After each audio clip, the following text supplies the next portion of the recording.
Pemirsa, pemerintah Kota Bekasi akan menerapkan PSBB pada 15 April 2020. Sejumlah persiapan mulai dari karantina wilayah kecil seperti tingkat RT hingga persiapan akan sanksi-sanksi untuk pelanggar. Berikut wawancara jurnalis Jawa Post TV Leovina Putri dan juru kamera Arisandi bersama Wali Kota Bekasi Rahmat Effendi. Pemirsa, pembatasan sosial berskala besar atau PSBB memang sudah diterapkan di wilayah Jakarta pada tanggal 10 April lalu. Nah, akan menyusul di wilayah Bodetabek, Bogor, Depok, Tangerang, dan juga Bekasi yang akan dilaksanakan pada tanggal 15 April 2020 mendatang. Lalu bagaimana persiapan di wilayah Kota Bekasi sendiri terkait dengan PSBB atau pembatasan sosial berskala besar? Saat ini saya sudah bersama dengan Wali Kota Bekasi, Bapak Rahmat Effendi. Pak, boleh dijelaskan sedikit Pak, atau bagaimana sebenarnya persiapan untuk PSBB di wilayah Kota Bekasi Pak? Ya, saya kira kita tidak terlalu rumit ya, karena Kota Bekasi itu sudah menetapkan dari sejak siaga, terus bencana. Di bencana itu kita berlakukan kawasan karantina kawasan terbatas, kita bentuk gugus RW ya, sehingga antar satu perumahan satu udah berjalan. Ya, yang hanya kita tidak bisa itu adalah jalan provinsi dan jalan negara. Kalau di jalan-jalan kota kita sudah menugaskan pergerakan orang, sudah seminggu yang lalu. Nah, besok ya, karena kita kan bersama, Bodebek ini bersama, Bogor, Bekasi, Depok ya. Nah, kira-kira kita bersama, jadi kita jaga 32 pintu itu dengan termasuk juga dengan DKI. Nah, persoalannya kalau kita jalan sendiri-sendiri ini tidak akan efektif. Tadi pagi saya ambil sampel ya. Kemarin saya ambil sampel di Jalan Ngurah Rai. Ternyata 2 hari pemberlakuan PSBB di DKI masih banyak juga mobilisasi, bukan masih banyak, artinya masih tinggi ya. Terus tadi pagi saya cek di depan Teh Botol perbatasan pintu jalan negara ya ke DKI. Terus saya pindah lagi dari Kalimalang antara kabupaten ke sini. Ternyata yang dari kabupaten ke sini masih begitu banyaknya ya, motor, mobil. Terus yang keluar ke sana pun juga cukup tinggi sekali. Artinya ini belum berjalan DKI ya, kalau tidak sama-sama dengan kita. Nah, tentunya Bekasi, Depok, Bogor ini harus satu. Nah, makanya kita minta bersama tanggal 15 ditetapkan.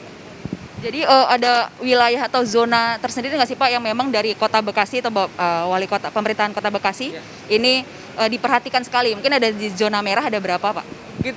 Kita sekarang ini dari 12 kecamatan sudah 11 zona merah. Yang belum itu hanya Pondok Melati. Yang lain itu udah merah semua. Bahkan kita yang meninggal udah 60 orang. Terus yang terduga itu ada ODP, ada PDP, itu ada 1.222 orang ya. Dan yang positif ada 139 orang. Nah, tapi yang sembuh juga ada ya. Udah hampir 20 orangan sembuh, artinya udah kita pulangkan.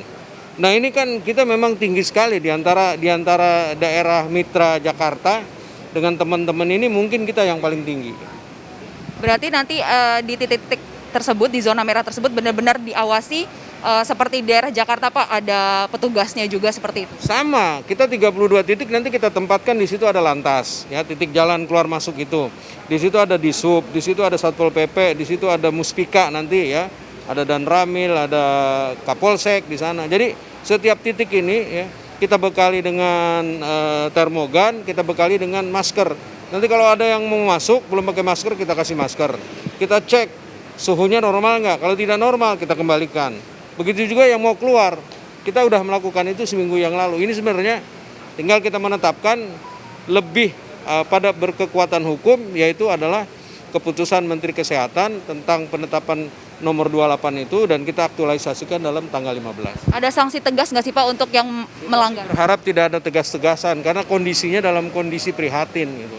Tapi kita menghimbau kepada seluruh warga masyarakat atau warga lainnya tentunya yang bukan KTP Bekasi ini, ayo sama-sama karena ini adalah persoalan kita bersama. Oke Pak, ini terkait dengan PSBB juga masih kalau di wilayah Jakarta nih sekarang Pak, terutama daerah Bogor mau ke Jakarta, masih banyak sekali pengguna kereta listrik. Nah, itu masih menumpuk. Kalau Bapak sendiri nanti bagaimana Pak kebijakannya?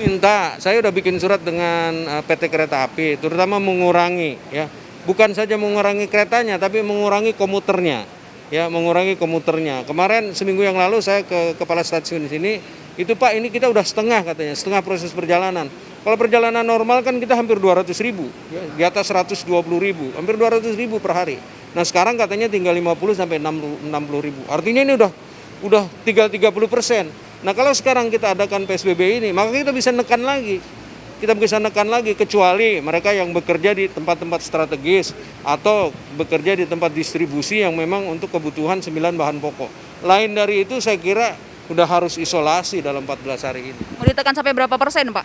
Ya tentunya ini kan juga kesadaran kita bersama. Kalau kita sih 20-30% warga masyarakat Kota Bekasi 2,4 juta dalam 14 hari itu diam di rumah tidak melakukan pergerakan, maka ini akan putus mata rantai.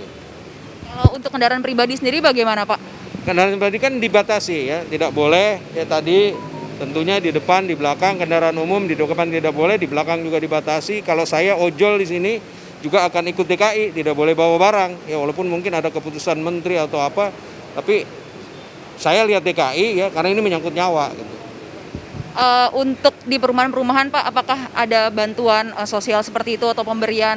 Perumahan, justru perumahan kita minta bantuan untuk memberikan kepada saudara-saudara kita yang jauh lebih itu ya kayak di Sumarekon, di Jakaperma, di Kemang, artinya untuk memberikan bantuan-bantuan itu kepada warga yang jadi tapi di komplek perumahan sekarang ini mereka sudah melakukan karantina terbatas. Di komplek perumahan mereka sudah pasang spanduk, mereka sudah portal. Ini artinya luar biasa. Berarti hingga tanggal 15 ada keoptimisan tersendiri, Pak, bahwa ini 2 hari ini kita melakukan sosialisasi yang sangat intens. Bapak sebagai wali kota Bekasi, himbauannya untuk warga Bekasi atau juga yang pendatang di Bekasi? Ya, tentunya saya selaku wali kota ya memahami betul apa yang menjadi kesulitan warga, terutama yang kena pada proses ya kejadian penurunan daya beli akibat Covid ini.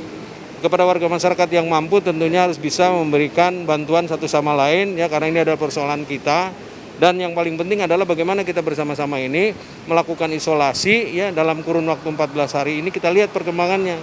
Kalau sekarang sangat memprihatinkan, perkembangannya sangat luar biasa, kenaikannya sangat luar biasa. Jadi yang OPD dan PDP itu ya itu udah hampir 1.222. Yang meninggal udah hampir 60 orang. Terus yang positif 139 orang. Ini artinya udah zona merah dari 12 kecamatan, 11 kecamatan zona merah, 1 masih aman di Pondok Melati. Nah, jangan sampai yang 1 kecamatan ini terus meningkat sehingga menimbulkan ya kekhawatiran, menimbulkan kegundahan sehingga nanti implikasinya panjang tentunya pada stabilitas. Terima kasih Pak Rahmat Effendi, semoga berjalan lancar ya Pak sosialisasi sehingga PSBB-nya, Pak.